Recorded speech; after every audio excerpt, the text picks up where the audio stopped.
Bienvenue à vous toutes, à vous tous. Et donc, je suis très heureux de vous accueillir pour mon anniversaire. Ah non, excusez-moi, je me trompe. C'est manifestement l'anniversaire d'Argan. Voilà, c'est 25e année. Le but de la réunion, naturellement, c'est de vous présenter les résultats de 2024. Cela va être fait par le directoire. Et puis, à la fin de la séance, on prendra un petit instant pour évoquer un plan, le plan futur, le plan 2025-2030. Voilà, que je vous retrouverai à ce moment-là. Un mot peut-être pour vous présenter le directoire, qui ici est au complet. Ronan Lelong, qui est un de mes fils, qui est le président du directoire, et qui, au plan opérationnel, est en charge du développement. À sa droite, c'est Stéphane Cassagne, qui lui aussi est totalement opérationnel et qui est en charge de l'asset. Et si je poursuis par là-bas, c'est Francis, c'est lui qui a les cheveux gris. Il a tellement souffert chez nous qu'il a perdu sa belle chevelure, chevelure qui était blonde au début. Enfin, voilà, et on l'a transformé. C'est notre directeur financier. C'est le gardien de but. Quand on joue au football, c'est lui qui est dans les buts également. Et au-delà, Aymar de Germay, qui est notre secrétaire général, qui a un spectre de fonctions assez large, et notamment le développement de l'ESG. Voilà. Je vais donc donner tout de suite la parole à Ronan, qui va la redistribuer ensuite, pour relater et répondre à vos questions éventuellement concernant donc le résultat de 2024.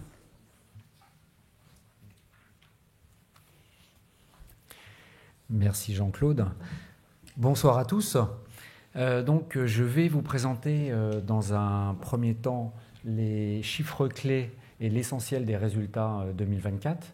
Puis, je passerai la parole aux différents membres du directoire qui vous présenteront respectivement leur partie. Voilà. Donc, les chiffres clés 2024 concernant le patrimoine. La valo, c'est 3,9 milliards à comparer à 3,7 l'année dernière, donc soit une hausse importante de 6%. Le taux de capi s'élève à 5,20% à comparer à 5,10 l'année dernière. Les surfaces, nous sommes à 3,7 millions de mètres carrés et l'ANR EPRA NTA s'élève à 86 € par action à comparer à 79 l'année dernière, donc une hausse de 8%. Sur le sujet de la dette, le rating Standard & Poor's, donc je vous le rappelle, qui est investment grade, et BBB-, la perspective a été améliorée l'été dernier, qui est passée de négative à stable. La dette nette s'élève à 1,7 milliard, à comparer à 1,9 fin 23. Le ratio de LTV net est de 43,1%, donc en forte baisse par rapport à décembre 23 où nous étions à environ 50%. Le ratio qu'on surveille de très près, le ratio dette nette sur EBITDA, est de 9,2 fois, à comparer à 11 en décembre dernier.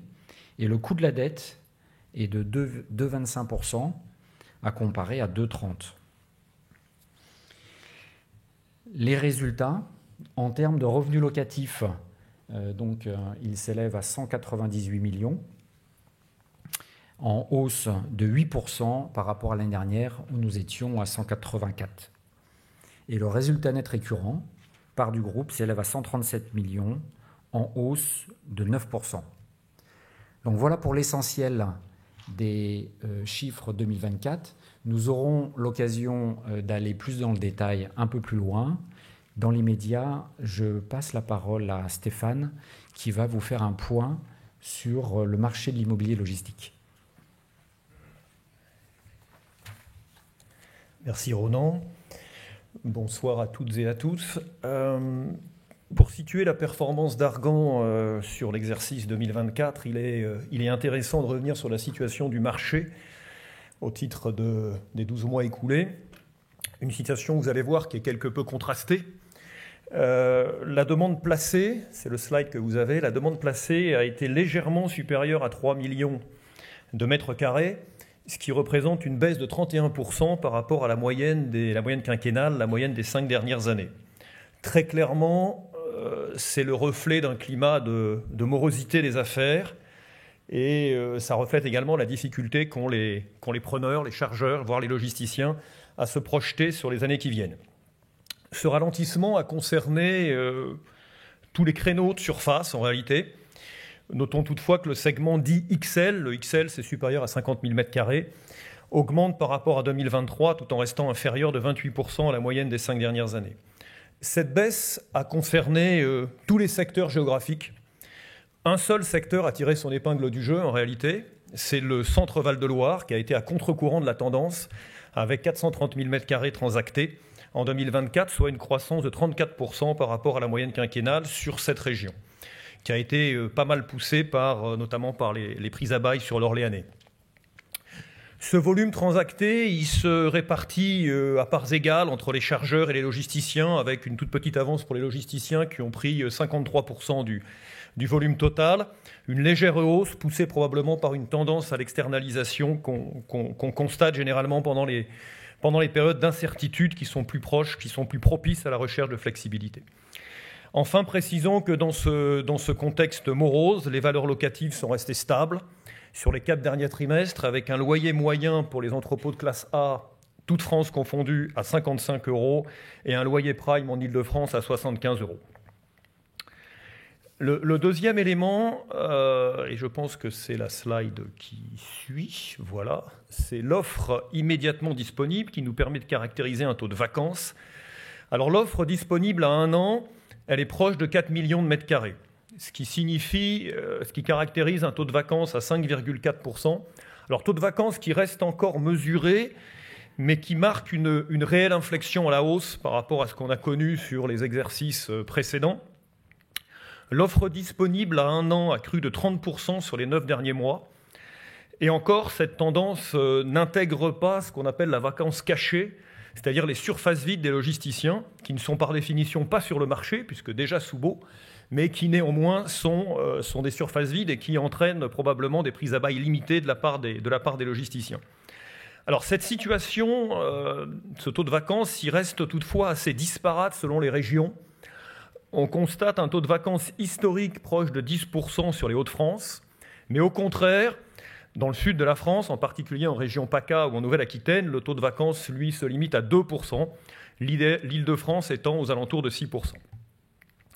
Si on regarde par typologie d'entrepôts, le stock d'offres pour des entrepôts de taille supérieure à 40 000 m² reste stable, alors que celui qui concerne des entrepôts entre 20 000 et 40 000 m² augmente de plus de 50%. Alors, le marché de l'investissement, quelques mots sur l'investissement. Alors, le marché de l'investissement immobilier en France a été très clairement, et là je parle toute classe d'actifs confondus, a été très clairement pénalisé en 2024. Mais pour autant, le segment industriel et logistique a performé. Vous le voyez sur la courbe, hein, on note ici un vrai rebond avec un montant investi en immobilier industriel et logistique un peu supérieur à 5 milliards, qui nous place quasiment dans la moyenne quinquennale, avec un constat qui est des transactions de taille assez significative. En 2024, on note 12 transactions pour des portefeuilles au-delà de 100 millions d'euros et 4 transactions pour des portefeuilles autour de 150 millions d'euros. Très clairement, nous pensons que ce rebond devrait se poursuivre sur le début de l'année 2025, tant les actifs de logistique, mais aussi de messagerie, sont recherchés aujourd'hui par les investisseurs. Au global, l'investissement industriel et logistique représente en 2024 40% de l'investissement immobilier commercial en France. Alors c'est un chiffre un peu historique, puisque finalement il permet à l'investissement immobilier industriel et logistique de devenir le premier vecteur d'investissement aujourd'hui devant le bureau, par exemple, ce qui est une situation qu'on n'avait pas véritablement constatée par le passé. À noter également que dans ce contexte, le taux prime est stable depuis plusieurs mois, autour de 5%, mais a néanmoins subi une légère compression sur la fin de l'exercice 2024 de l'ordre de 10 points de base pour atterrir à 4,90. Voilà en synthèse quelques éléments qui illustrent la situation du marché de l'immobilier logistique sur les 12 mois écoulés.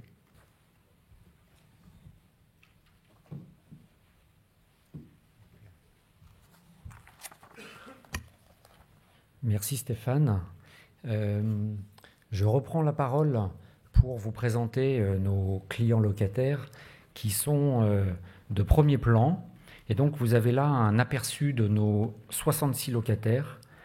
Donc avec pour l'exercice 2024, quelques nouveaux locataires, puisque nous avons intégré U-Proximité, donc du groupe Système U, parmi nos locataires, ainsi que Daxer, qui est un logisticien allemand, et l'enseigne 4 Murs.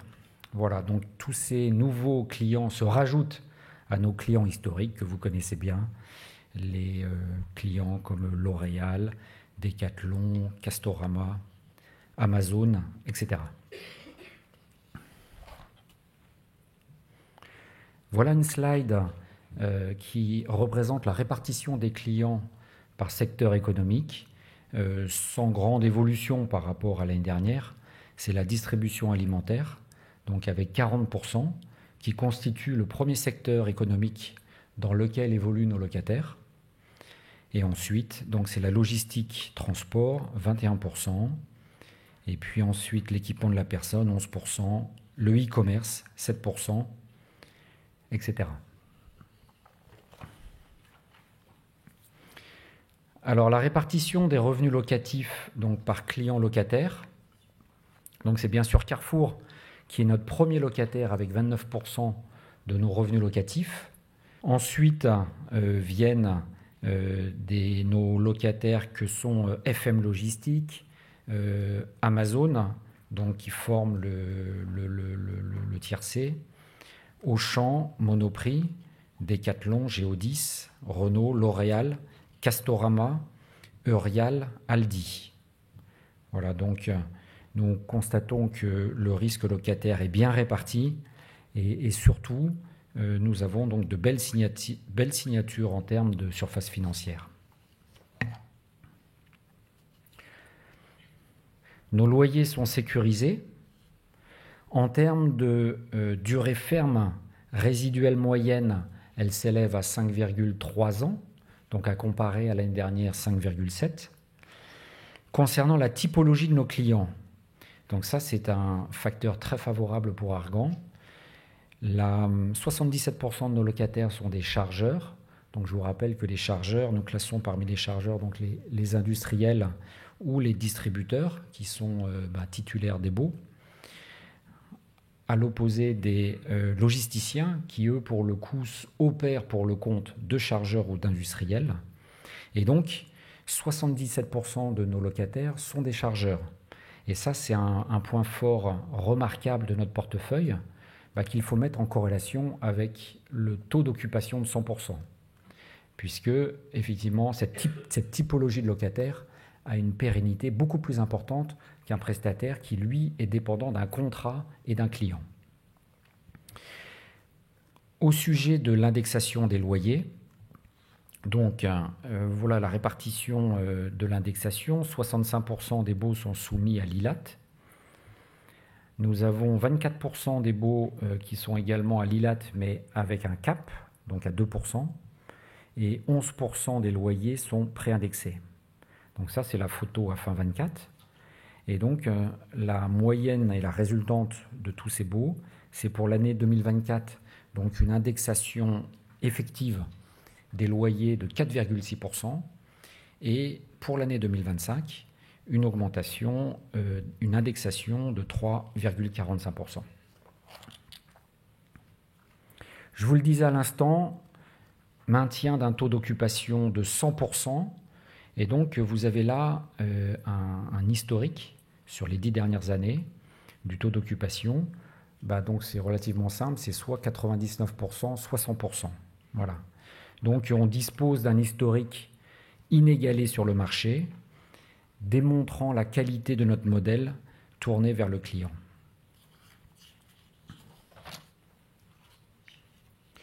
Je vais vous présenter le patrimoine premium. Donc, les chiffres clés du patrimoine. Donc, je vous le disais tout à l'heure, la valo hors droit, 3,9 milliards.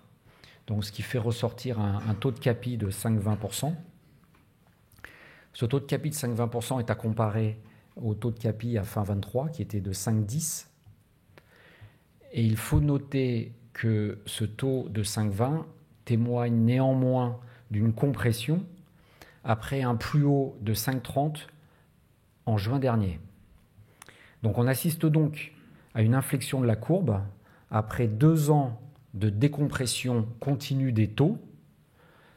On peut raisonnablement penser que le point bas a été atteint et que la hausse est amorcée, puisqu'on passe de 5,30 à 5,20. Concernant les surfaces, nous sommes à 3,7 millions de mètres carrés, donc en hausse d'un peu plus de 100 000 mètres carrés par rapport à fin 23. Nous disposons de réserves foncières constructibles de 590 000 mètres carrés, donc constructibles. Et ça, c'est très important parce que ce sont les développements de demain. Et donc, nous œuvrons quotidiennement pour développer en vue de construire toutes ces surfaces. Donc, comme je vous l'ai dit, le taux d'occupation est de 100%, la durée ferme résiduelle des baux de 5,3 ans, l'âge moyen des entrepôts 11,6. Nous avons une centaine d'entrepôts, 50% sont certifiés. Je vous rappelle que 100% de nos nouveaux développements sont autonomes et le nombre de locataires est en augmentation à 66. Regardons dans le détail l'évolution de la valeur du patrimoine. Alors, à fin 23, nous étions à 3 677 millions.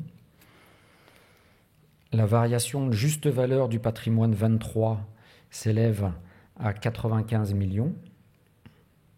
Donc là, encore une fois, c'est une très bonne nouvelle, puisque on retrouve une juste valeur positive après 2 années de forte baisse.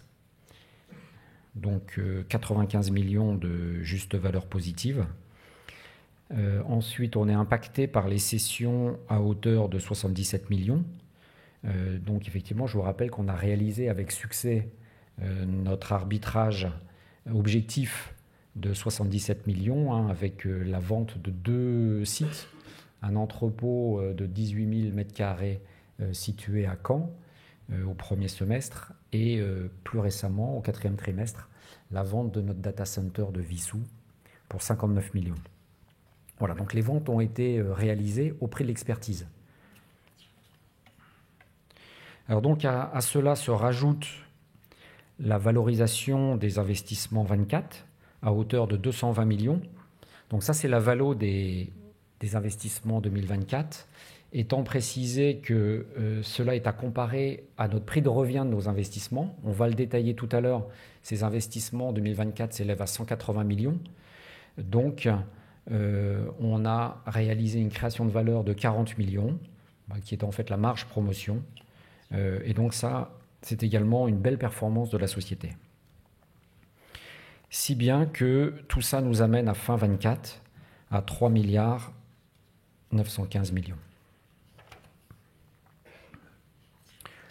Ensuite, une slide concernant la répartition géographique de nos plateformes, sans grandes évolutions par rapport à l'année dernière, donc avec une concentration majoritaire en Île-de-France, 29%, et puis on est bien présent sur la dorsale nord-sud, avec quelques implantations en province, à proximité des grandes agglomérations que sont Bordeaux, Toulouse et Metz. La répartition par typologie, donc on est majoritairement en température ambiante, 80%, mais nous avons également différentes typologies, des entrepôts donc réfrigérés, essentiellement pour la grande distribution, ça représente 13% de nos surfaces, et également, on le disait tout à l'heure, des messageries, donc pour une activité plus axée transport, qui représente 6% de nos typologies d'actifs. Voilà la répartition des plateformes en termes de surface. La surface moyenne, retenez que c'est environ 36 000 m². Voilà, donc on a 58% de nos sites qui sont XXL, mais donc avec des tailles très variées, puisqu'on descend jusqu'à moins de 10 000 m², voire en dessous. Et puis l'ancienneté moyenne, je vous l'ai dit tout à l'heure, c'est 11,6 ans. Voilà, donc les investissements 2024 que vous connaissez, donc ont représenté 180 millions d'investissements, donc ça génère 12 millions de loyers, donc la rentabilité de ces investissements est de 6,6%. Dans le détail, donc l'opération bien évidemment majeure 2024, c'est le carrefour de Mondeville, situé à proximité de Caen. Donc c'est un développement autonome. D'ailleurs, j'en profite pour vous dire que tous nos développements sont labellisés autonomes. Voilà, donc ça c'est la norme chez nous. Et bien évidemment, également bénéficie des certifications BREEAM Very Good ou Excellent. Je vous rappelle en quelques mots autonome. Donc c'est l'entrepôt zéro carbone.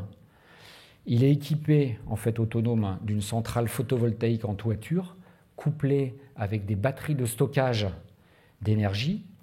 Donc autonome produit ainsi sa propre énergie verte. Et donc celle-ci est dédiée à l'autoconsommation. Et on installe des pompes à chaleur électrique en substitution des chaudières gaz habituelles. Donc on est 100% électrique, il n'y a pas de gaz.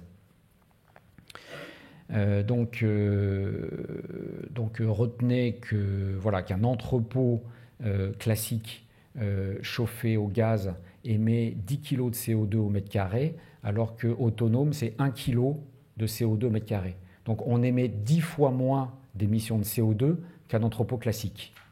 Voilà. Et donc pour arriver au carbone zéro, nous avons engagé un programme de reforestation à proximité de Bordeaux que vous détaillera Aymar un petit peu plus loin dans la présentation.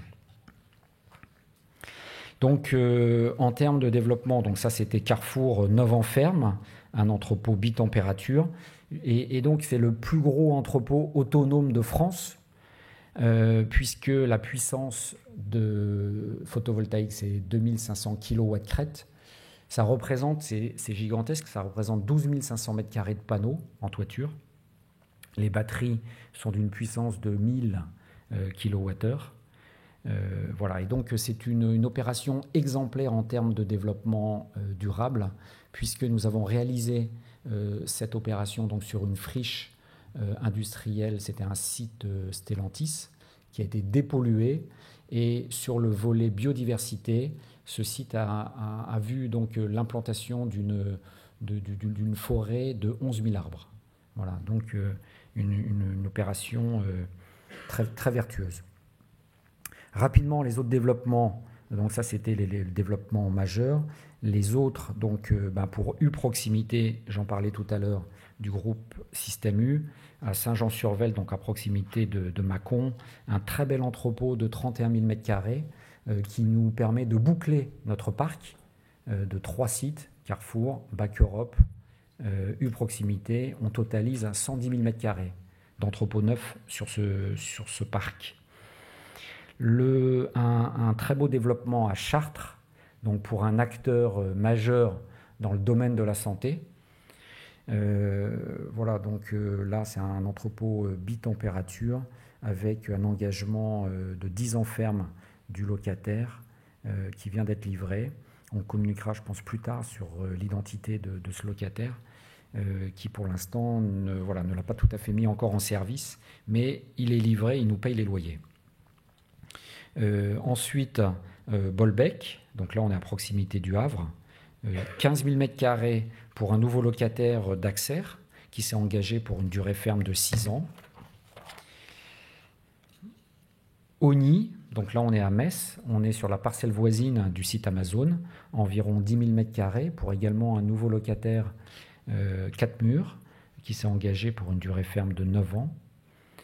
Et puis à Eslet, donc là on est à proximité immédiate de Rouen, une messagerie d'environ 4 600 m² pour le transporteur danois DSV qui s'est engagé pour 9 ans ferme.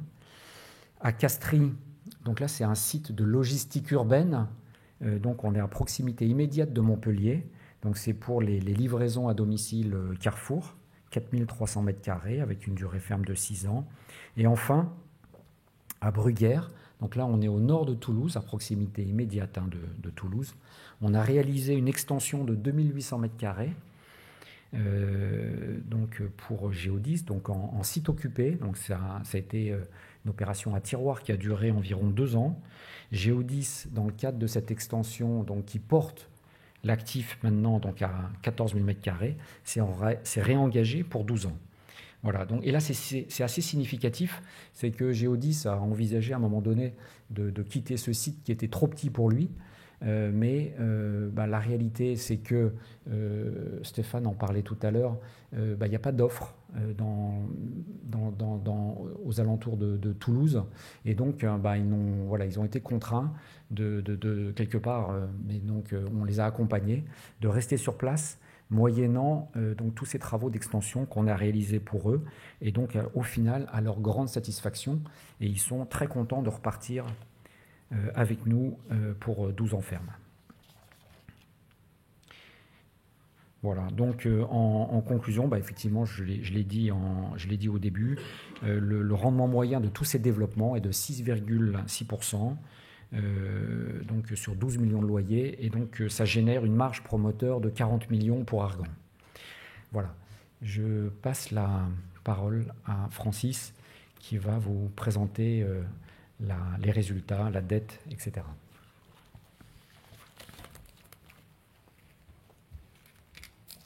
Merci Ronan. Bonsoir à toutes et à tous.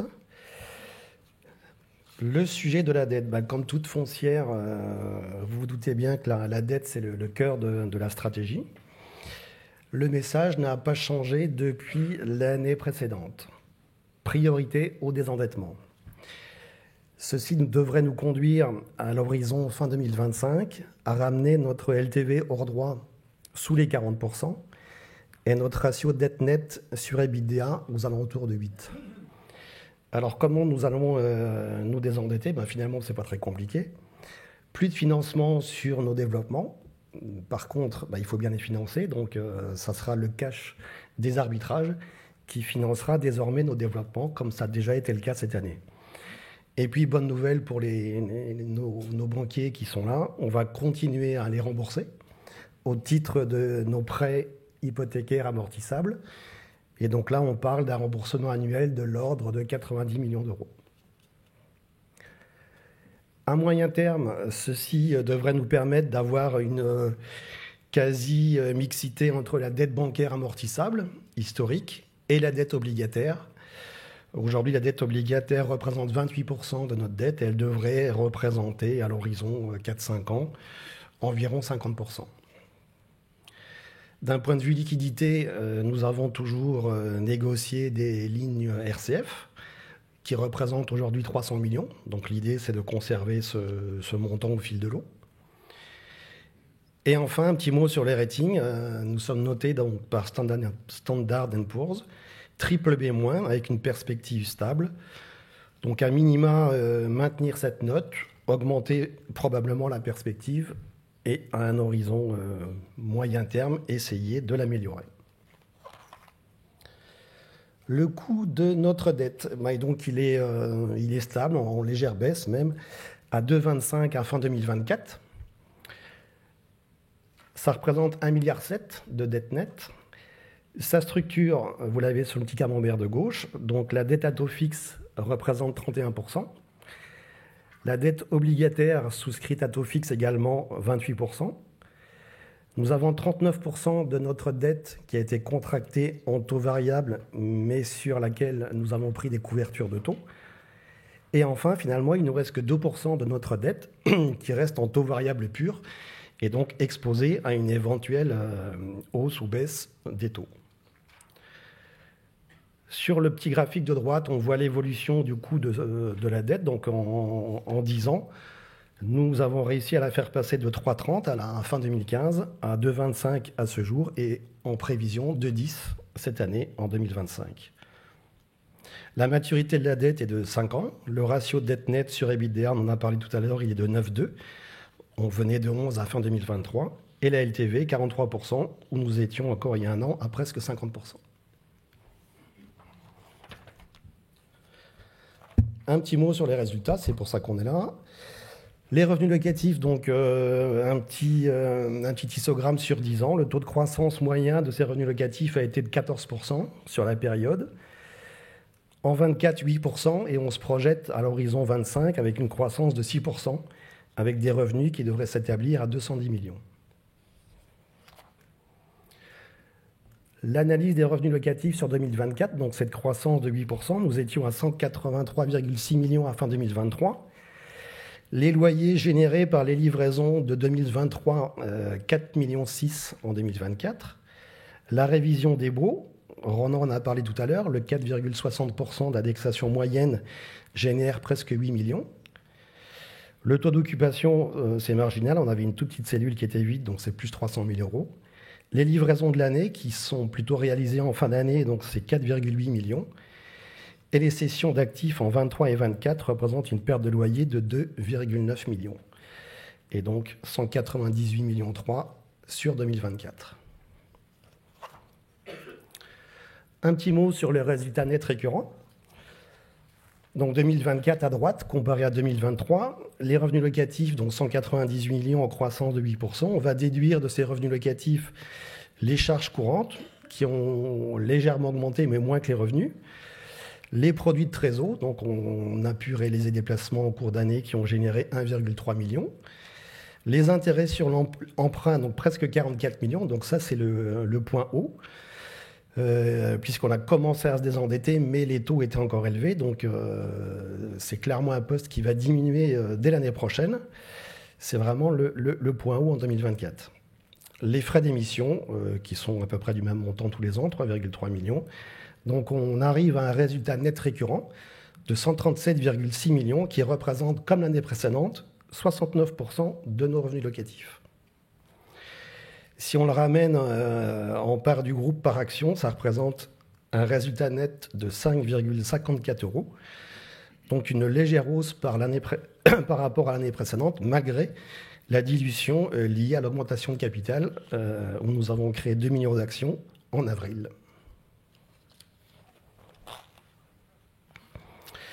Le compte de résultat conso en norme IFRS.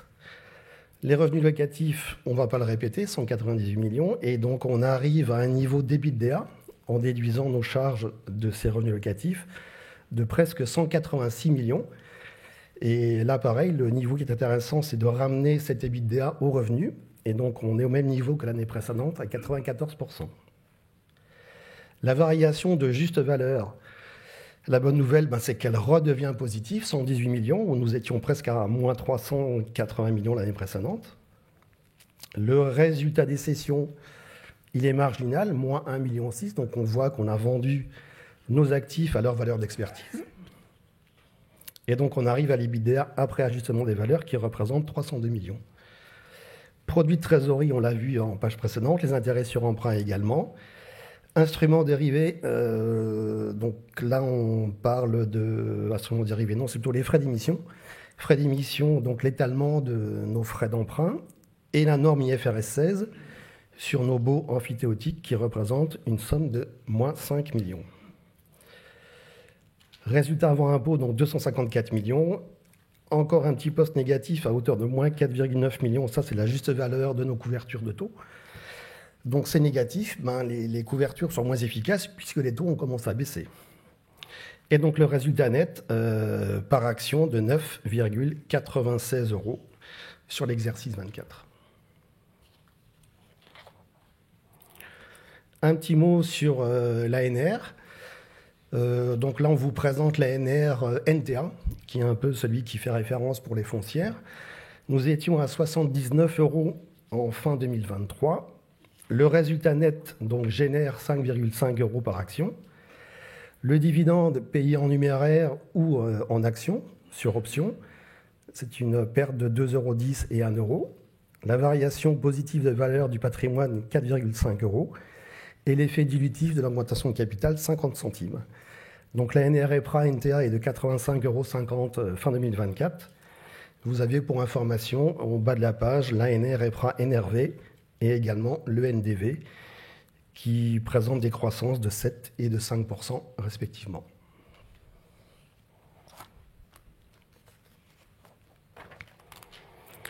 Un petit mot sur le dividende.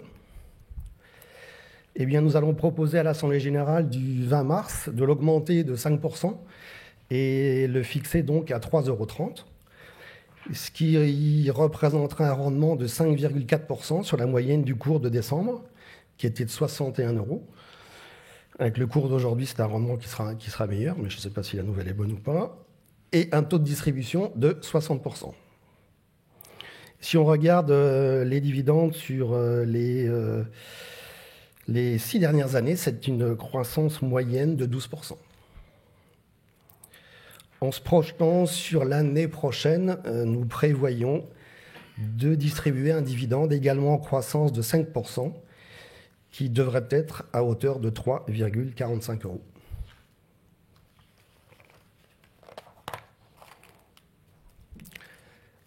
Un petit mot sur la bourse.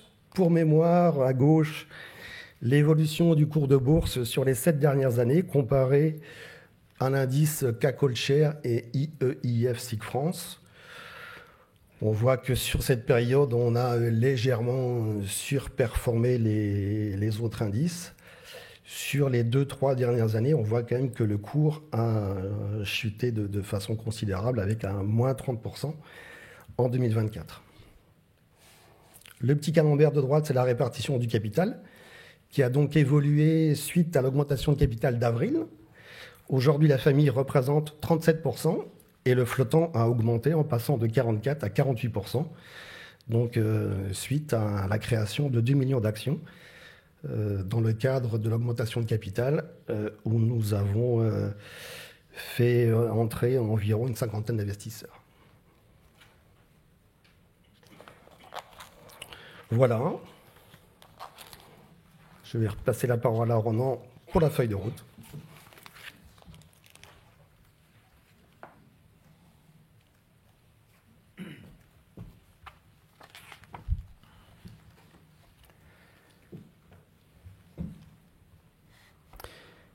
Oui, merci Francis. Après vous avoir présenté les résultats 24, nous allons nous projeter en 25 et 26. Alors nous avons prévu de réaliser en 25 et 26 170 millions d'investissements. Alors, donc ces 170 millions d'investissements se décomposent pour moitié en développement, donc développement propre, donc avec un rendement moyen de l'ordre de 7%, et l'autre moitié à travers 2 acquisitions donc d'entrepôts neufs à construire, pour lesquels nous sommes entrés en exclusivité. Et donc ces acquisitions représentent un rendement moyen de 5,2%, droit compris. Voilà, donc le mixte des deux fait environ 6% de rentabilité. Je peux simplement vous préciser que concernant les développements, donc les 86 millions de développement, nous avons déjà signé environ 70 millions. Donc certains sont déjà même livrés, puisque pas plus tard que le 8 janvier, nous avons livré notre première opération donc à Bain-de-Bretagne pour notre locataire BSL, donc qui fait partie déjà donc des 86 millions. Et donc certaines autres opérations donc, sont déjà en cours. On a déjà communiqué sur l'opération de Vendin-le-Vieil, une messagerie de 9000 m², ainsi que d'autres développements à Béziers, à Tours, qui sont déjà donc signés. Voilà. Donc il nous reste, sur les 86 millions, il reste 70 millions, donc sont déjà signés. Nous avons également prévu pour 25 et 26 125 millions d'arbitrage que nous avons projeté de réaliser au T4 2025. L'objectif est de générer 125 millions de cash. Donc nous travaillons sur la constitution de ce portefeuille à arbitrer avec les critères suivants: l'ancienneté, l'objectif étant bien évidemment de rajeunir le patrimoine et donc d'aller plutôt choisir des sites anciens. Autre critère, bien évidemment, c'est maximiser le cash net généré, donc à savoir le ratio cash sur loyer, donc ce qui privilégie bien évidemment les entrepôts avec des rendements compressés. Et puis effectivement le critère d'émission de CO2. Je vous rappelle que nous avons pour objectif de diminuer par 2 nos émissions de CO2 à horizon 2030, donc par rapport à un référentiel 2022 qui s'établissait à 25 000 tonnes d'émissions, donc de passer à 12 500 tonnes. Et ça sera un facteur favorable si nous arbitrons des sites qui émettent beaucoup de CO2. Voilà, donc en termes de calendrier, je vous le disais, l'objectif est de réaliser cette vente au T4 25 et donc pour cela d'arrêter ce portefeuille au premier trimestre de l'année.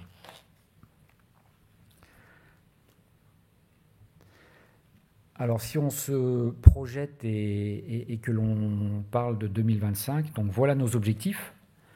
En termes de patrimoine, notre objectif projeté est d'une valo de 4 milliards. On vient de 3,9. En surface, on sera à 3,6 millions. La dette, la dette nette, de la réduire à 1,6 milliard, donc à comparer à 1,7 à fin 24. Le ratio LTV, donc aujourd'hui on est à 43,1, donc de passer en dessous des 40% à la fin de l'année. Et le ratio dette nette sur EBITDA, de le réduire à 8 fois, à comparer à 9,2 aujourd'hui. Le coût de la dette en 25, 2,10%, à comparer à 2,25, donc en prenant comme hypothèse un Euribor 3 mois moyen de 2,50. En termes de résultats et de dividendes, donc nos objectifs sont pour les revenus locatifs 210 millions, donc en hausse de 6% par rapport à nos loyers de 198 millions. Le résultat net récurrent donc en forte augmentation, pour le passer à 151 millions en hausse de 11%, et le dividende par action 3,45 € en hausse de 5%. Donc ça c'est pour sous réserve bien évidemment de l'approbation de l'Assemblée générale de mars 26. Donc voilà pour nos objectifs 2025 et je vais passer la parole à Aymar qui va vous présenter la feuille de route ESG.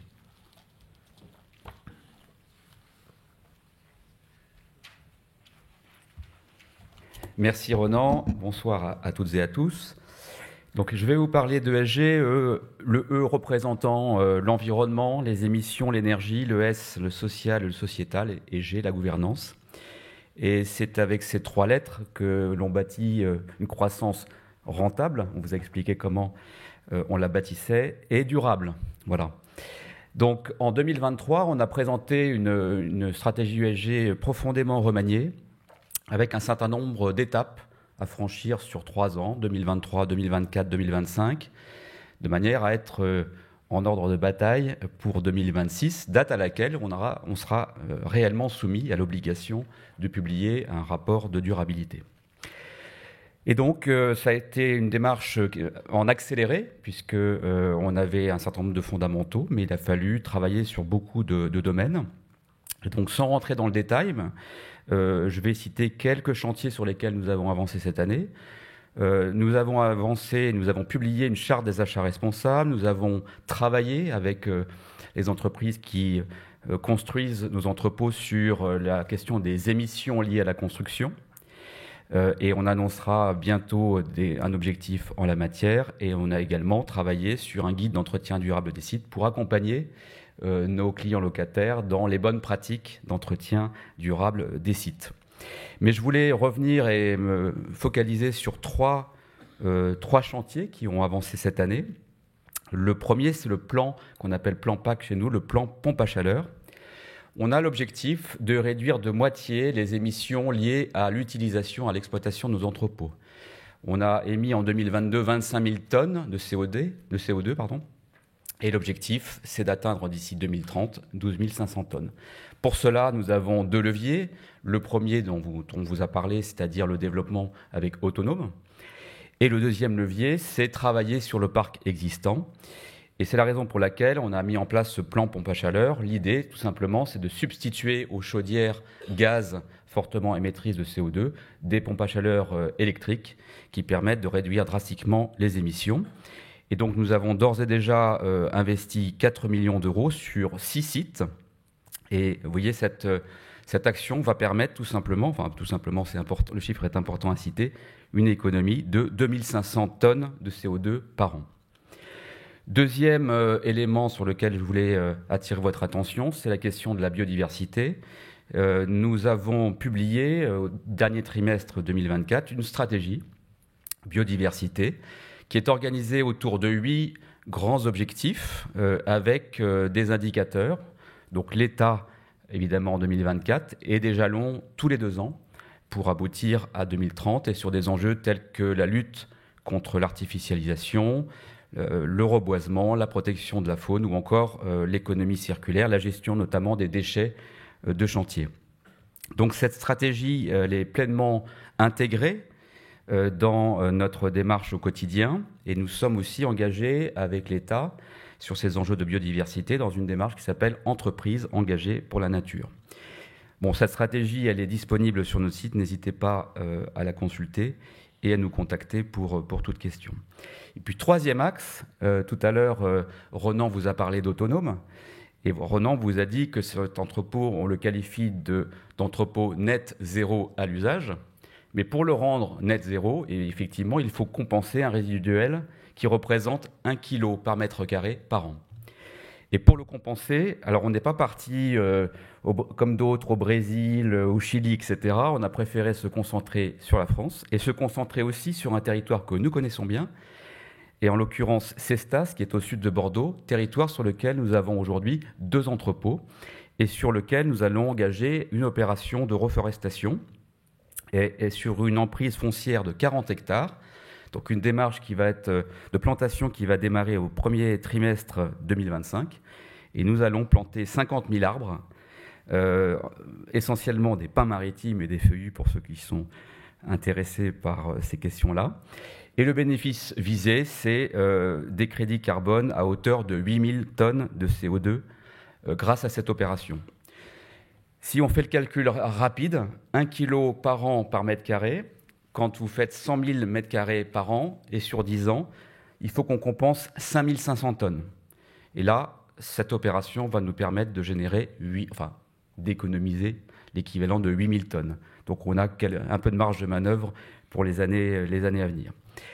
Voilà ce que je voulais vous dire dans les 3 actions sur lesquelles on voulait attirer votre attention. Tout ceci, toutes ces démarches se traduisent assez concrètement, puisqu'il y a des juges de paix en la matière, notamment des agences de rating ESG. Alors, contrairement à la partie financière, on est obligé de travailler avec plusieurs agences, puisque des investisseurs préfèrent l'une, d'autres préfèrent l'autre. Donc, on est obligé de travailler avec plusieurs. Et aujourd'hui, on est noté par 3 agences. La première, qui est la plus importante au niveau international, c'est Sustainalytics, qui, après la parution de notre stratégie et les premiers résultats que nous avons obtenus, a fait baisser notre note et nous faisons basculer de risque moyen à risque faible. Et là, on attend, je pense, dans les mois à venir, en tout cas au premier trimestre, une nouvelle révision à la baisse de cette note. Deuxième agence, EcoVadis.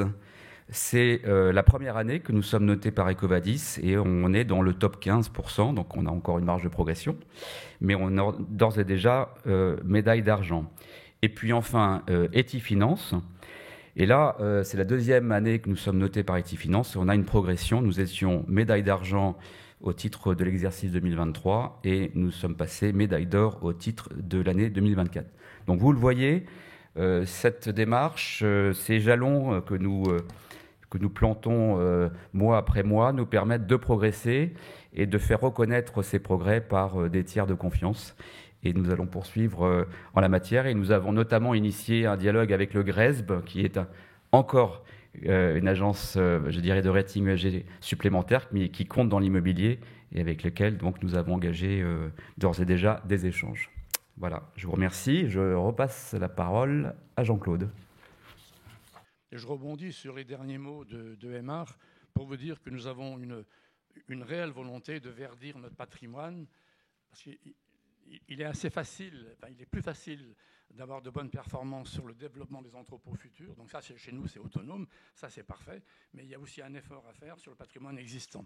Voilà. Et donc on a un savoir-faire en interne, et donc on se fixe des objectifs très ambitieux, et nous irons au bout. Nous sommes persuadés que les patrimoines, les entrepôts qui dans 10 ans, par exemple, ne seront pas verts, je pense qu'ils seront largement décotés sur le marché. Alors, ce n'était pas mon propos immédiat. Je voudrais vous dire un mot sur nos perspectives 2025-2030. Et préalablement, je vais me mettre dans le sens du vent, et préalablement, vous dire un mot sur notre histoire donc de 25 ans. C'était notre anniversaire. Et donc, en quelques mots seulement, je parle de la partie de droite, la partie de prévision. Alors, j'ai eu l'honneur, ou en tout cas l'opportunité donc d'être le... Oui, pardon, je peux oublier l'essentiel. J'ai eu l'opportunité donc d'être un acteur, le premier opérateur chez Argan le 1er janvier 2000. Donc ça fait effectivement 25 ans. Et ce jour-là, eh bien, l'environnement n'était pas celui d'aujourd'hui. On ne parlait pas d'ESG. Ça n'existait pas. Ce marché n'existait pas. Là, aujourd'hui, il y a des banquiers dans la salle. Quand nous contactions, quand on rentrait en relation avec les banquiers pour un financement, eux, ils parlaient de hangars. Ben oui, c'était des hangars. Bon, entre-temps, les hangars se sont un petit peu sophistiqués, et aujourd'hui, c'est un petit peu plus élaboré, c'est vrai. Donc, c'était le début. Et donc, le parcours, donc, nous avons... donc, j'ai démarré seul, très rapidement, des collaborateurs m'ont rejoint. Aujourd'hui, nous formons une équipe de 30 personnes. Et avec ces 30 personnes-là, nous avons toutes les compétences pour être autonomes. J'ai pour habitude de dire qu'avec nous, les avocats ne font pas fortune, parce que nous sommes réellement autonomes, et on fait en sorte donc de mettre un mur coupe-feu pour que les problèmes ne rentrent pas. Parce que quand ils rentrent, il faut les résoudre. Voilà. Donc la valorisation, donc on a développé une boule de neige par accumulation de développement, donc autodéveloppement. Et ensuite, sont venus s'ajouter à ces développements donc des acquisitions. Et on rencontre tout de suite, on a attaqué la montagne par la face nord là, en faisant l'acquisition de Carrefour. Vous voyez, là, là on change de braquet. Et par la suite, le patrimoine a pris également une valeur substantielle par la réduction, par la compression donc, des taux de capi qui, au démarrage, étaient à 12% au 1er janvier 2000. Et donc là, au 31 décembre 2021, nous sommes à 4,3. Voilà, entre-temps, donc ça s'est un petit peu arrangé. Voilà pour le développement. La dette, c'était à l'origine une dette totalement hypothécaire, contractée affaire par affaire, avec une sûreté réelle, donc par définition. Voilà. Et qu'est-ce que je peux vous dire d'autre comme histoire singulière. La LTV, on a donc démarré du fait que nous financions par de l'hypothécaire, adossé des actifs parfaitement identifiés. À l'époque, nous étions avec une LTV très élevée, à 80%. C'est-à-dire qu'on pouvait pratiquement, à l'époque, financer presque à 100%, parce que l'écart entre les taux de rendement et le coût de la dette était assez large pour amortir effectivement cette dette. Enfin, dans ces flux, j'entends. On peut également dire que tout cela a évolué. Aymar a largement développé le côté ESG. On aurait pu dire également un mot sur cette profession. Ça a été le développement, de manière inflationniste d'ailleurs, de la réglementation. Alors, à l'origine, la réglementation était beaucoup plus légère. Néanmoins, la réglementation ICPE a vu sa naissance en 2002. Donc, c'est pas nouveau. Il y avait une réglementation, même antérieurement d'ailleurs. Mais entre-temps, il y a eu inflation de réglementation. Donc aujourd'hui, tout le monde le sait, c'est difficile de développer eu égard aux règles environnementales en particulier. Et puis, au-delà de cela, la rareté du terrain. Voilà ce que je pouvais vous dire sur cette histoire dans laquelle j'ai pris beaucoup de plaisir pendant 25 ans.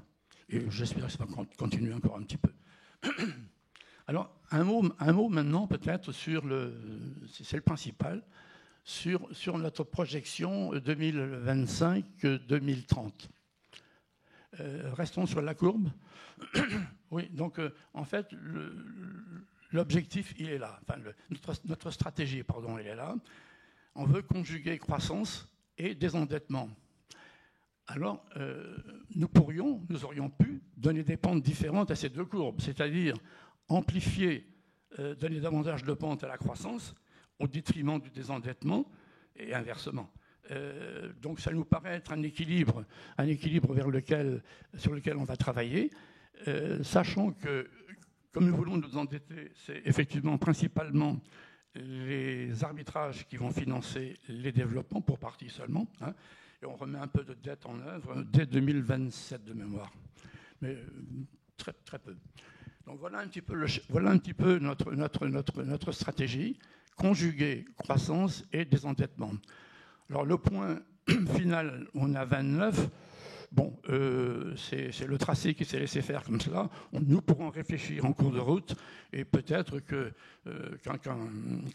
LTV à 33%, c'est-à-dire un tiers et deux tiers, ça serait peut-être pas mal. Voilà ce que l'on pouvait dire. Alors ensuite, quand on rentre dans le détail, voilà. Les chiffres clés, tout à l'heure, ils ont été donnés sur 2025. Ils s'arrêtaient à 2025. Oui. Donc, effectivement, avant d'aller, peut-être, comme j'ai commencé par des endettements, je vais y aller. L'objectif de LTV, donc en dessous de 40% à 25, et on va donc dire 30% en 2030, enfin 29. Et plus sérieusement, la dette nette sur EBITDA de 8x passerait à 6x. Donc ça, ce serait assez vertueux. Et donc, on se désendette, comme on l'a dit tout à l'heure, par arbitrage et par remboursement annuel de la dette amortissable.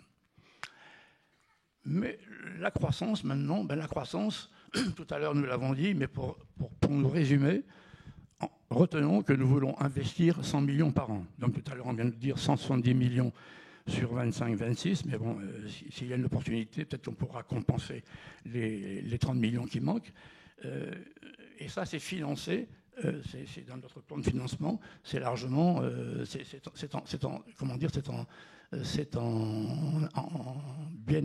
flux sont bien équilibrés. Le maximum, effectivement, par autodéveloppement, parce que la rentabilité est bien plus forte.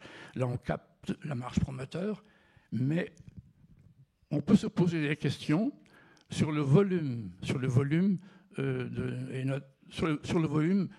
du marché vis-à-vis donc du développement de nouveaux entrepôts. Tout à l'heure, on l'a vu que les transactions, ça marche très fort. Ce n'est pas notre marché. Notre marché, le nôtre, c'est le marché des entrepôts neufs à développer. Et donc là, effectivement, il y a quand même des compétiteurs. Il y a notamment les promoteurs, etc. Mais qui sont quelque part des alliés, parce qu'on est prêt à s'approvisionner auprès des promoteurs. Mais ce que nous voulons, c'est compenser. Enfin, ce que nous voulons, c'est conjuguer qualité du développement et son volume. Autrement dit, nous ne voulons pas acheter des entrepôts vieillissants, puisque par définition, on veut rajeunir, ou en tout cas maintenir, rajeunir c'est plus difficile, en tout cas maintenir un âge moyen correct. Et c'est la raison pour laquelle donc, on va acquérir des entrepôts neufs auprès donc, de promoteurs, ce qui nous permet effectivement, en agissant tout à fait en amont, d'intégrer les caractéristiques d'autonome dans les entrepôts qu'on va acheter. Sinon, effectivement, ça ne serait pas tout à fait cohérent. Voilà, alors donc 3% donc, de croissance, c'est-à-dire 6,5 millions par an, qui se décompose en plus 6 millions, c'est le rendement de 6% appliqué à 100, on l'a vu tout à l'heure, et 4 millions d'indexation, donc les 2% dont on a parlé également, en moyenne, hein, et moins 3,5, c'est donc la perte de loyer sur le volume d'arbitrage en moyenne annuelle sur les 5 ans, enfin, sur la période. Voilà. Bon, alors après, c'est les chiffres. Ce qu'il faut surtout retenir, c'est la courbe, mais ces chiffres-là ne sont pas sortis, sont parfaitement étayés. Et donc, effectivement, derrière cela, donc, il y a une quantité de chiffres énorme. Donc, les revenus locatifs ont augmenté, donc passé de 210 à 240 en 2030. Ce n'est pas violent, c'est la courbe de tout à l'heure. Hein. La valeur du patrimoine ferait 4 milliards 75 sur une base de taux de capi de 5,2. L'ANR devrait atteindre 125 € en 2030. La dette nette en valeur absolue serait donc de 1,4 milliard en 2030. Le dividende, sur sa progression de 5% par an, devrait flirter à 4,20 en 2030. Et puis, nous voulons travailler avec une ligne de RCF en permanence de 300 millions à des fins de sécurité, et notamment s'il y a des fluctuations dans le business. Et d'autant que nous avons, et vous le savez, on ne l'a pas dit, mais je vais vous le dire, on a une émission obligataire à mettre en œuvre en 2026. Et donc là, effectivement, c'est déjà un moyen, ou en tout cas une sécurité, s'il y avait des difficultés. Bon, je crois que c'est à peu près tout. Il y avait une autre page, peut-être ? Oui, alors, nous voulons naturellement, mais on l'a dit, si je me résume ce qui a été dit un petit peu peut-être dans le désordre,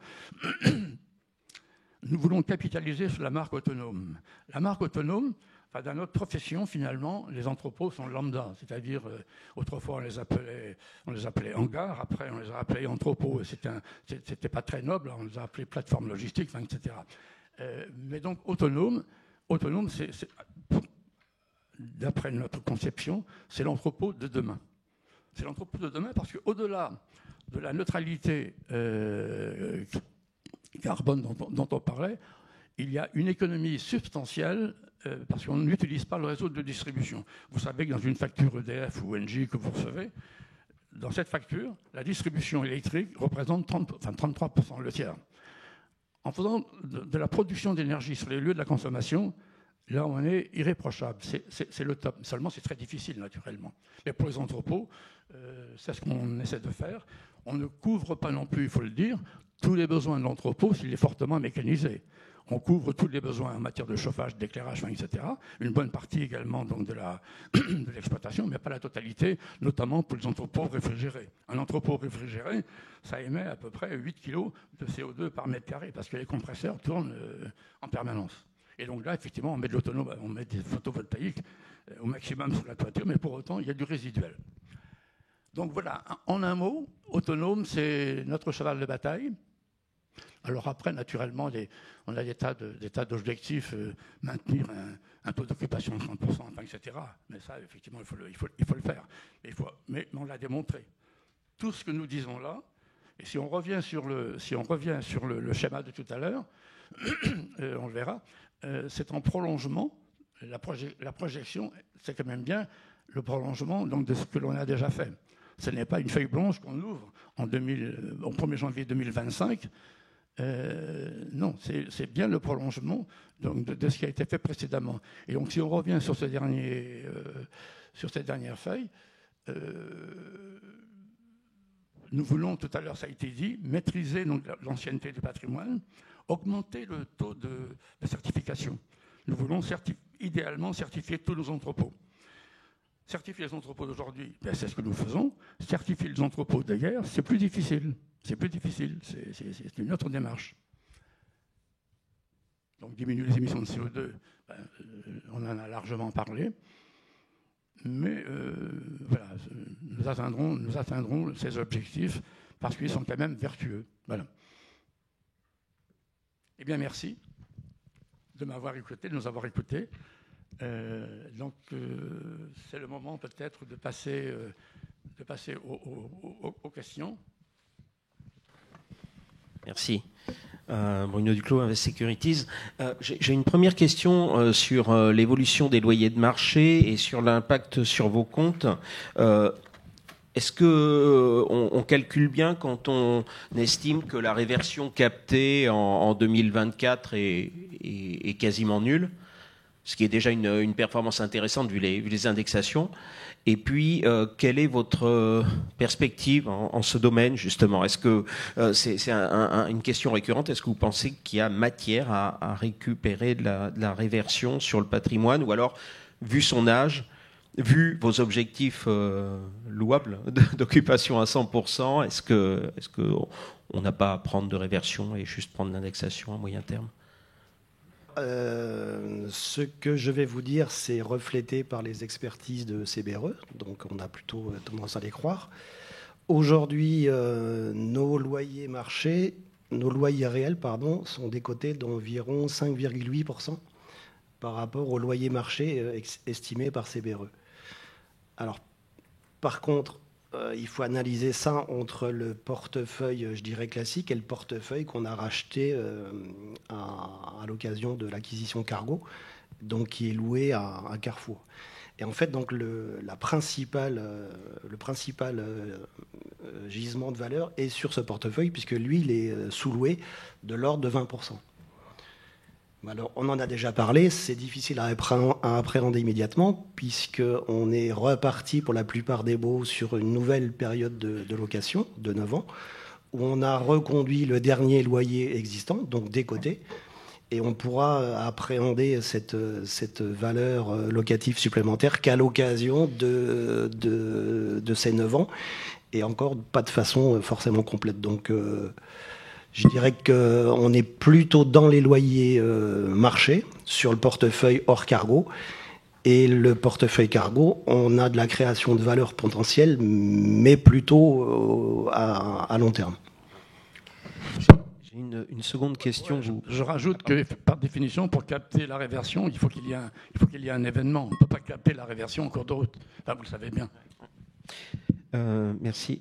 Pour vous donner un objectif de dividende en 2030, bon, on devine qu'il est, voilà, il est pas précis, mais c'est sur quelle base de payout et plus généralement, est-ce que, vu l'évolution de la structure de votre dette, vous envisagez de faire évoluer le taux de distribution? Là, c'est tendanciel, on n'a pas de chiffres précis, mais... Oui, alors il va augmenter, mais de façon marginale également. C'est-à-dire qu'aujourd'hui, on est à 60%. Ouais. On peut envisager un 65%, mais ça ne sera pas 80%, quoi. D'accord. Donc une légère hausse sur l'horizon. Et j'ai une troisième question un peu technique, parce que c'est un peu difficile pour nous de voir l'évolution du coût moyen de la dette. Alors, on a compris qu'il y a une grande partie de la dette qui est à taux fixe, donc ça c'est déjà plus clair, mais bon, qui doit être aussi renouvelée. Est-ce que vous avez une idée un peu, vous pouvez nous guider un peu sur l'évolution du coût de la dette en 2025 et plus généralement 2025, c'est assez simple, on l'a calculé, hein, on sera plutôt à 2,10. La grosse problématique qu'on a, c'est 2026. Ouais. Vous savez qu'à l'horizon 2026, on a le refinancement de notre émission obligataire. Je dirais la seule certitude qu'on a aujourd'hui, c'est qu'on ne fera pas mieux que ce qu'on a fait il y a 5 ans, puisqu'on a levé 500 millions à 1%. Ouais.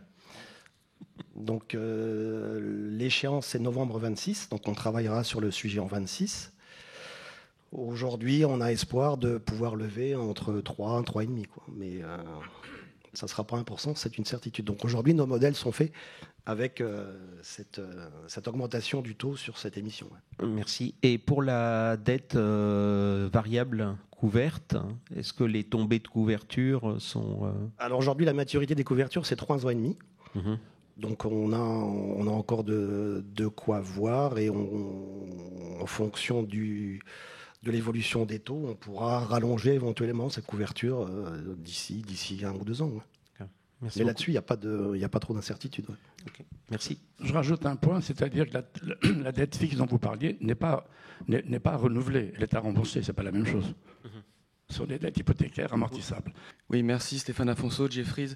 Pour revenir sur la première question de Bruno sur la pérennité des niveaux de loyer, on voit bien qu'il y a une très forte inflexion sur la demande. Selon vous, quel est le niveau de vacances où le rapport de force passe au profit des locataires? On est plutôt sur 5%, 10%?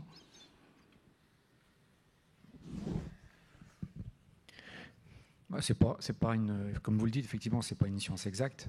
Et puis tout dépend du contexte local, parce que encore une fois, ce taux, enfin cette offre disponible au niveau, on va dire, il y a 5% de vacances au niveau national. En fait, il y a de fortes disparités régionales. Je vous parlais tout à l'heure de Toulouse, où vous n'avez pas 1 mètre carré disponible. Donc c'est au cas par cas.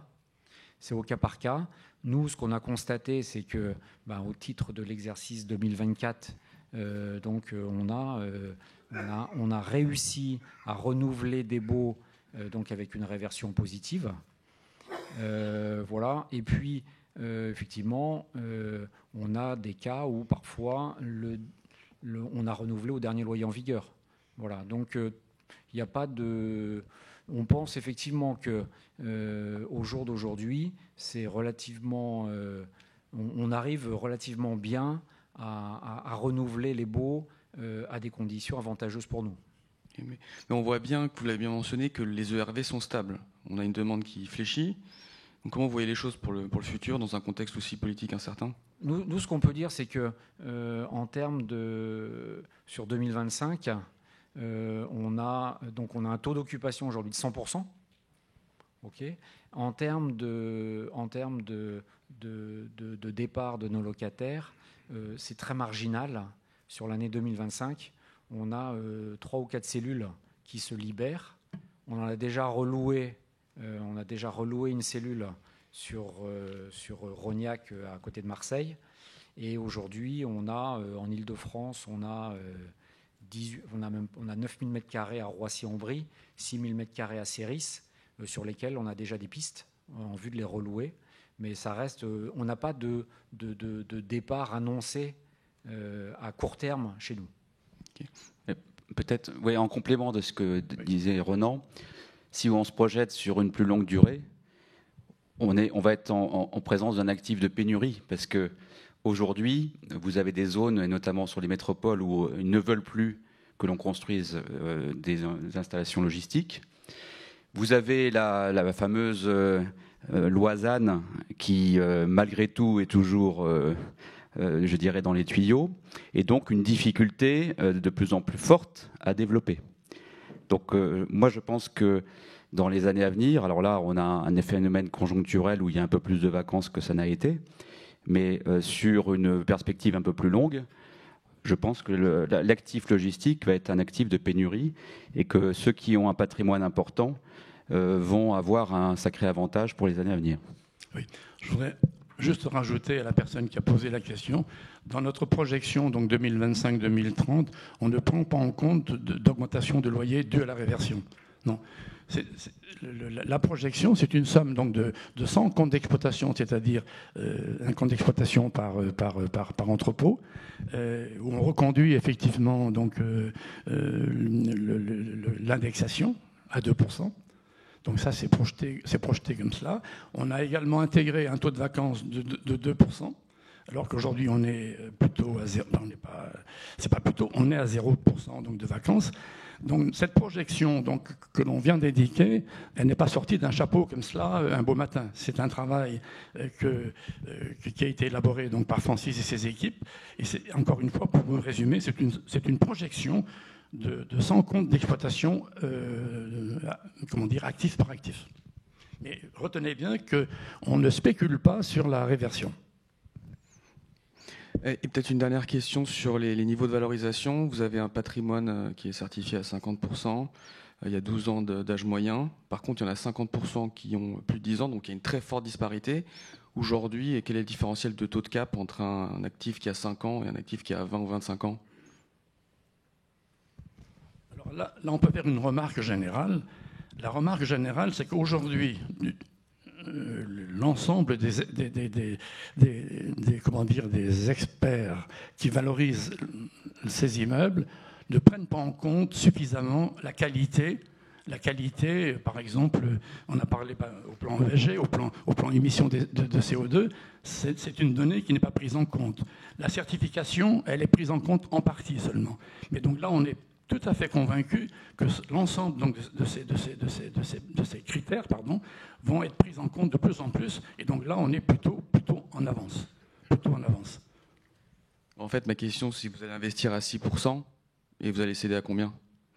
Pardon? Ma question sous-jacente, en fait, c'est que vous prévoyez d'investir avec un rendement de 6. Oui. Et donc, vous visez combien de rendement de cession? Ah, de cession? Eh bien, quand on fait une cession, par définition, on rougit si on vend... on rougit si on vend en dessous de la valeur d'expertise. C'est-à-dire l'objectif, c'est le meilleur baromètre. L'année dernière, on a fait une émission donc, de ce data center et puis de l'autre actif. Ça a été vendu au prix d'expertise.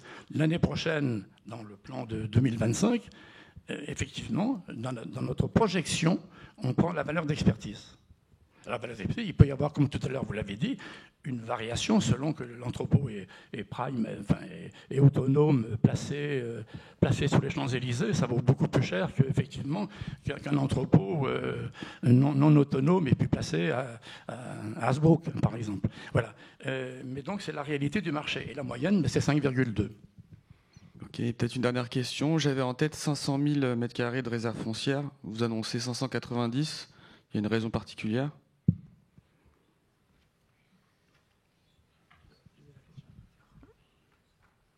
Je ne sais pas si... je pense qu'on a intégré les extensions possibles. On avait effectivement 500 000 m².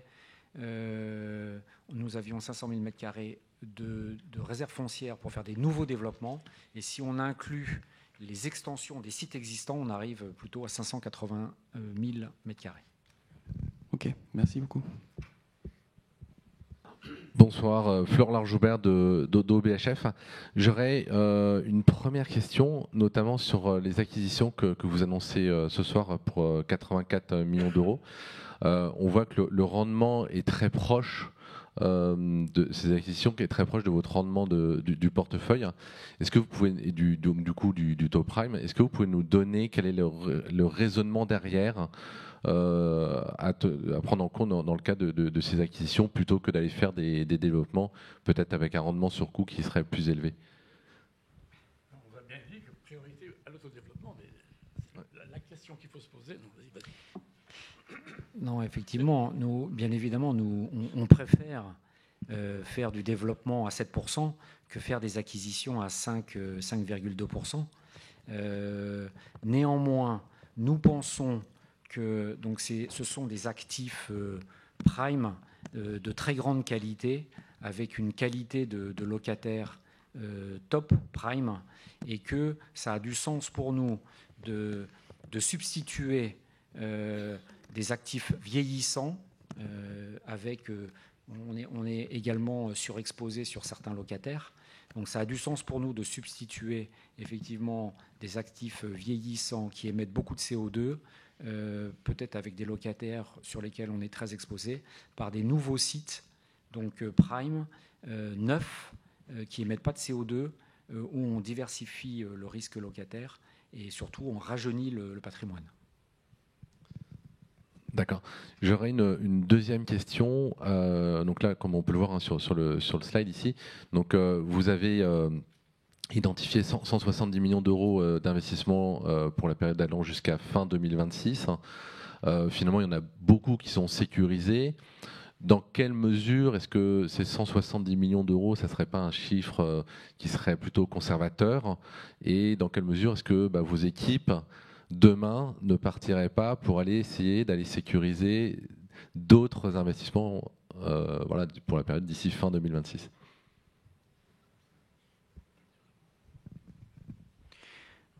En fait, donc nous, comme on le disait tout à l'heure, on privilégie le développement. Et donc le cycle pour livrer une opération en développement, il est on va dire en moyenne d'environ 2 ans, en moyenne. Donc c'est la raison pour laquelle, bien évidemment, nos équipes travaillent sur des nouvelles opérations de développement, mais rapidement, la livraison des nouvelles opérations vont intervenir. Là, c'est encore possible en 2026, sur le deuxième semestre 2026, mais rapidement, maintenant, les livraisons interviendront plutôt en 2027. Voilà, compte tenu du cycle qui est plus long en termes de développement. Voilà, donc c'est la raison pour laquelle on a encore, j'annonçais tout à l'heure, il nous reste 16 millions à réaliser et à contractualiser en vue d'atteindre l'objectif de 170 millions. Et peut-être une dernière question sur le rating S&P. Donc finalement, là, vous présentez des projections où on voit vos ratios de crédit s'améliorer. Qu'est-ce qu'il faut faire? Qu'est-ce qu'il faut que vous fassiez pour voir votre rating S&P s'améliorer et passer par exemple en perspective stable? Perspective stable, non, on y est, donc ça sera plutôt une perspective. Je pense que le S&P, dans son rapport, disait que le risque, c'était sur 3 critères, la LTV, l'ICR, dette nette sur EBITDA. Et ce qui était sûr, c'est qu'une LTV supérieure à 50% nous aurait dégradé. Donc ça, c'est réglé, le sujet est derrière nous. Par contre, pour avoir un cran au-dessus, c'est plutôt une LTV de 35%. Donc ça, dans nos flux, on y est plutôt en 27%. Donc je pense qu'on a une perspective d'améliorer la note à l'horizon 27. Mais d'ici 27, on aura probablement une perspective non pas stable, mais positive. Et le risque de dégradation est derrière nous. Bonsoir, Wim Levy de KBC. Je voulais juste suivre à cette question parce que là, je comprends bien que vous avez un refinancement en 26. Donc, améliorer le rating, c'est une bonne idée. Mais qu'est-ce qui se passe avec votre objectif derrière 26? Parce que là, vous parlez de 2030, 29, peut-être 33. Donc là, vous sacrifiez aussi un peu de croissance et aussi un peu de potentiel de diversification. Donc, qu'est-ce que vous envisagez, peut-être macroéconomiquement ou dans le marché, pour rester si bas en LTV?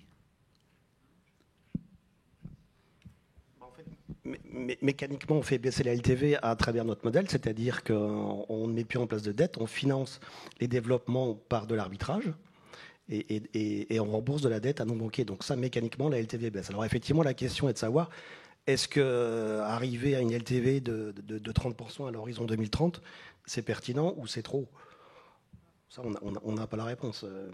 On pourrait effectivement se dire, on s'arrête à 35%. Ouais. Ok, merci. Mais c'est pas très difficile de monter la LTV.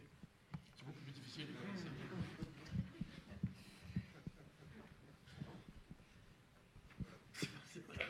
Oui, bonjour, Benoît Forgeresson, Invest Securities. Est-ce que vous pourriez nous donner des précisions sur le portefeuille Carrefour, et notamment vous avez parlé d'occupation fantôme, ou de vacances fantômes plutôt. Est-ce que vous pouvez mesurer à quel point ces entrepôts sont réellement occupés? Et notamment en filigrane, vous dites que vous voulez diluer leur poids, donc peut-être en CD, mais dans quelle mesure sont-ils encore tous dans le plan stratégique logistique de Carrefour? Alors la réflexion sur la vacance cachée s'appliquait avant tout aux logisticiens. On ne constate pas ce mécanisme, on ne constate pas ce phénomène chez Carrefour. Les entrepôts Carrefour sont occupés, sont opérationnels, sont pleins. Donc ce sujet-là ne s'applique pas en réalité au compte Carrefour. Bonsoir, Emmanuel Besson. Peut-être pour préciser là sur Carrefour, comment vous pensez vous allez passer la part de Carrefour dans le portefeuille? Et puis une deuxième question sur l'évolution des plateformes type Amazon et la concurrence chinoise. Est-ce que vous pensez qu'on peut aller vers de nouveaux clients chinois qui rentreraient en France ou plutôt vers une baisse ou une évolution de la part, et dans quel sens sur Amazon? J'ai pas bien compris votre dernière question, pardon. c'est sur les plateformes, il y a pas mal de mouvements sur les plateformes de type Amazon avec la compétition chinoise. Est-ce que vous êtes impacté? Dans quel sens? Est-ce que les plateformes chinoises, elles pourraient avoir... elles pourraient devenir clientes chez vous? Chez Amazon, donc, nous détenons une plateforme, c'est la plateforme qui est située à Metz, à Augny, c'est la banlieue de Metz en Lorraine, qui est chez Amazon, qui est la star. C'est cette plateforme qui a les meilleures performances à tout point de vue. Alors il est vrai qu'elle est implantée dans une région historiquement sidérurgique, donc une région de travailleurs, et donc ce problème de la main-d'œuvre a été pour eux une découverte, et ça fait partie également donc de leur performance. Ceci dit, cette plateforme, donc c'est la star chez Amazon, chez nous aussi d'ailleurs, mais on en a une seule malheureusement. Et donc nous n'avons pas de... Alors il est bien évident, si on va plus loin, si d'aventure Amazon quittait cette plateforme, ce sera à nous effectivement donc de le prévoir suffisamment longtemps à l'avance, de préférence. Mais nous n'avons pas de problème sur ce sujet-là. Et sur la part de pourcentage de Carrefour dans le portefeuille? Alors pour Carrefour, la meilleure manière donc, de faire disparaître sa valeur relative, c'est d'augmenter les volumes. Autrement dit, si on a une croissance très forte, par définition, leur quote-part sera moindre. Mais effectivement, donc, ça fait partie donc, des outils qu'on peut utiliser en matière d'arbitrage. Autrement dit, ça fait partie des moyens dont on dispose pour régler la mécanique. Merci de votre attention. Nous vous invitons maintenant à nous rejoindre. On va prendre un pot. Et puis on pourra prolonger la conversation si opportunité. Voilà, ce sera très bien comme cela. Voilà, merci.